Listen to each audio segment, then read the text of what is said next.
कोकणातली सकाळ जितकी सुंदर, रात्र तितकीच रहस्यमय.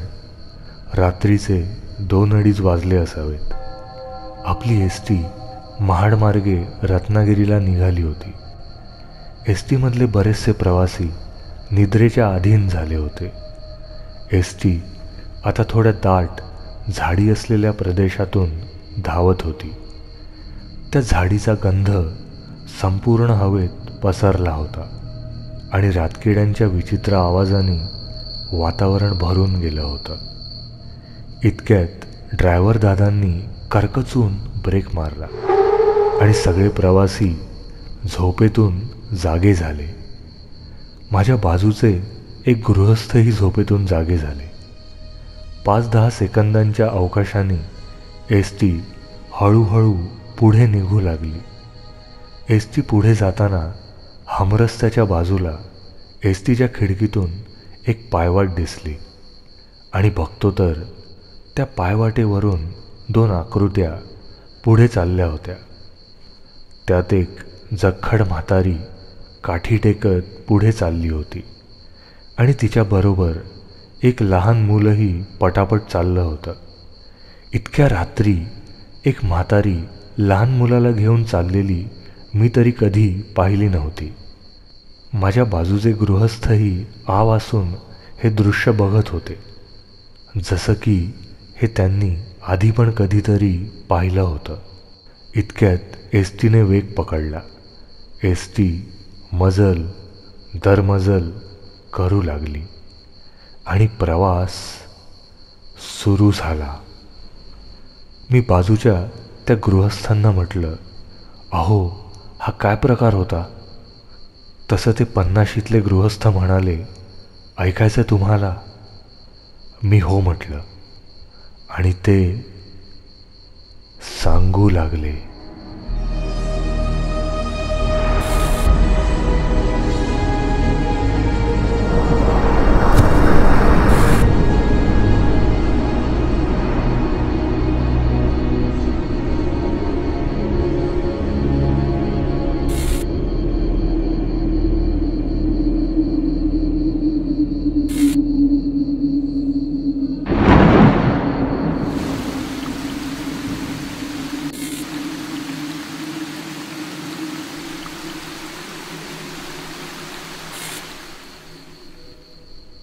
फार वर्षांपूर्वीची गोष्ट आहे.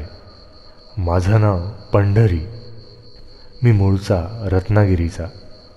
सर्व शिक्षण अभियानाअंतर्गत हंगामी शिक्षक म्हणून 4 महिन्यांसाठी माझी नियुक्ती सिंधुदुर्गाजवळच्या बांबुळी गावात करण्यात आली आणि माझी राहायची सोय शासकीय वसतिगृहात करण्यात आली.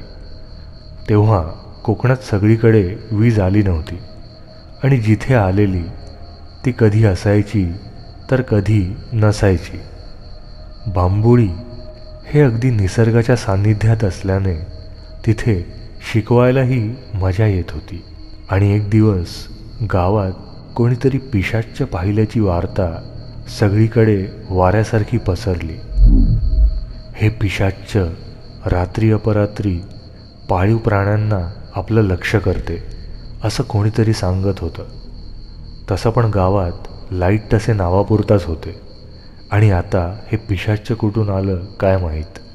बांबुळीमध्ये मला 1 महिना झाला आणि एके दिवशी वरिष्ठांचं तालुक्याहून पत्र आलं की एका आठवड्यात शासकीय वसतिगृह रिकामं करावं लागेल, कारण काही सरकारी पाहुणे तिथे त्यांच्या कुटुंबासमवेत आठवड्याभरासाठी राहायला येणार आहेत.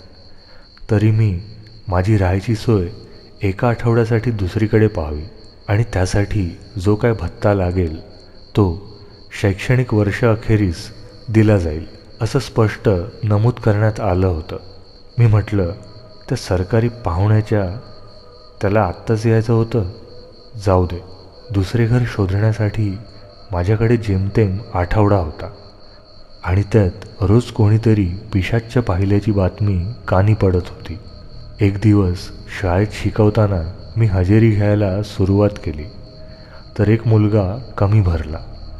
मी बाकीच्या मुलांना त्याला बोलावून आणायला सांगितलं, तर समजलं की तिन्ही सांजेला शेळ्या चरवून आणताना त्या मुलाला पिशाच्च दिसलं आणि त्याची एक शेळीही त्या पिशाच्याने उचलून नेली. आता लोक काळोख पडल्यावर बाहेर पडायलाही धजावत नव्हते. राहायला जागा शोधण्याचा माझा उद्योग सुरूच होता, पण कोणीच मला भाडेकरू म्हणून एका आठवड्यासाठी ठेवायला तयार नव्हतं.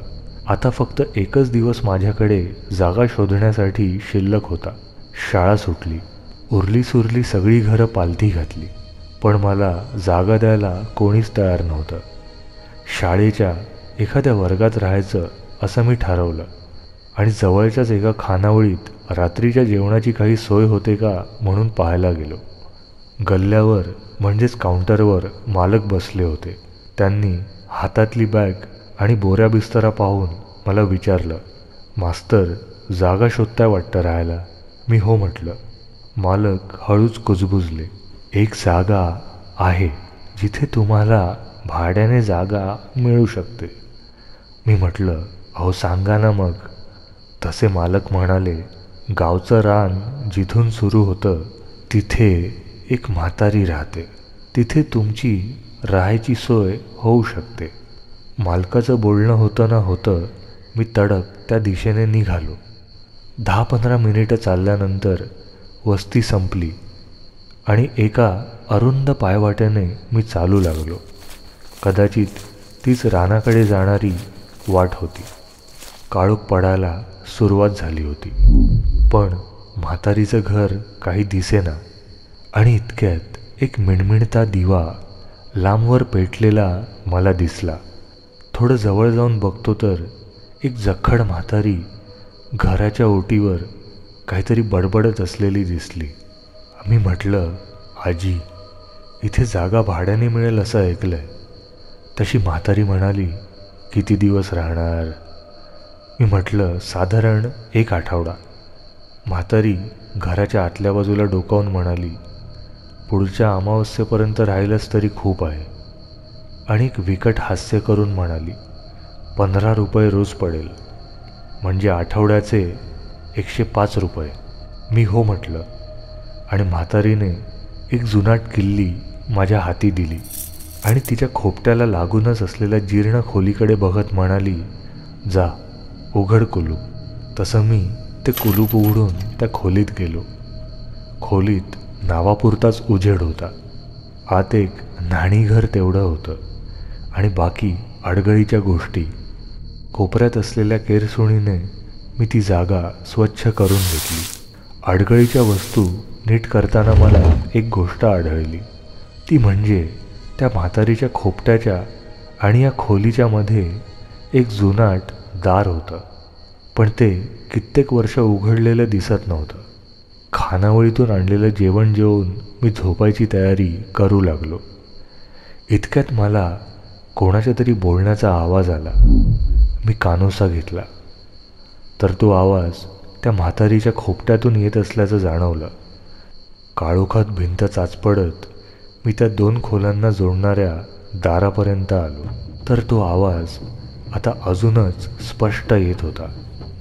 तो त्या म्हातारीचा आवाज होता. ती कोणाशी तरी बोलत होती, पण कोणाशी ते समजलं नाही. एवढ्या रात्री ती कोणाशी बोलत असेल असा प्रश्न मला पडला. जसा तो आवाज थांबला, मी जाऊन झोपलो. दुसऱ्या दिवशी पुन्हा कोणीतरी गावात पिशाच्च पाहिल्याची घटना ऐकिवात आली आणि म्हणे त्या पिशाच्याने कोणाच्या तरी कोंबड्या गिळल्या. त्या पिशाच्याची भूक दिवसेंदिवस वाढतच चालली होती. त्या संध्याकाळी खानावळीतून जेवण घेऊन मी पुन्हा म्हातारीच्या खोपट्याकडे आलो, तर म्हातारी दारातच उभी होती. मला पाहून तिने पुन्हा एक विकट हास्य केलं. मी गपचूप माझ्या खोलीत गेलो आणि दार लावून घेतलं. रात्र झाली. बरोबर 12च्या सुमारास लांबून कुठल्या तरी प्राण्याचा चित्कार ऐकू आला. कदाचित पिशाच्याला त्याची पुढची शिकार मिळाली होती. त्यानंतर काही वेळ निशब्द शांतता पसरली आणि अचानक म्हातारीने खोपट्याचं दार उघडल्याचा आवाज आला आता पुन्हा म्हातारीच्या बोलण्याचा अस्पष्ट आवाज येऊ लागला. आज मला बघायचंच होतं की म्हातारी नक्की कोणाशी एवढ्या रात्री बोलते, पण नुसता कानोसा घेऊन ते समजणार नव्हतं. त्या अडगळीच्या खोलीत एक शिडी ठेवलेली होती. ती भिंतीला लावली आणि दाराच्या वरच्या झडपेतून काही दिसतंय का पाहू लागलो. बघतो तर आतमध्ये म्हातारी मिणमिणत्या दिव्याच्या प्रकाशात उभी होती आणि तिच्यासमोर एक 2-2.5 फुटाची काळी कभिन्न आकृती तरंगत होती. मध्येच ती आकृती एखाद्या लहान मुलाप्रमाणे वाटत होती. कदाचित ते पिशाच्च होतं जे म्हातारीने वश केलं होतं आणि म्हातारी त्याला सांगत होती की उद्या तुला आहारासाठी जास्त लांब जायची गरज नाही. उद्या तू या मास्तरालाच गिळ, म्हणजे 2-3 दिवस गावात जायची तुला गरज पडणार नाही. तेव्हा मला आठवलं म्हातारी म्हणालेली की अमावस्येपर्यंत राहिलास तरी बास. त्या राहिलासचा अर्थ मला आत्ता समजत होता. मी हळूहळू शिडीवरून खाली उतरलो आणि दुसऱ्या दिवशी म्हातारीचा डोळा चुकवून पहाटे लवकरच बोऱ्या बिस्तरा बांधून तिथून जो निघालो तो थेट तालुक्याला आलो. आणि त्यानंतर आज मला तशीच म्हातारी पुन्हा दिसली, जिच्याबरोबर इतक्या रात्री एक लहान मूल होतं. असं म्हणून पंढरी गोष्ट सांगायचे थांबले.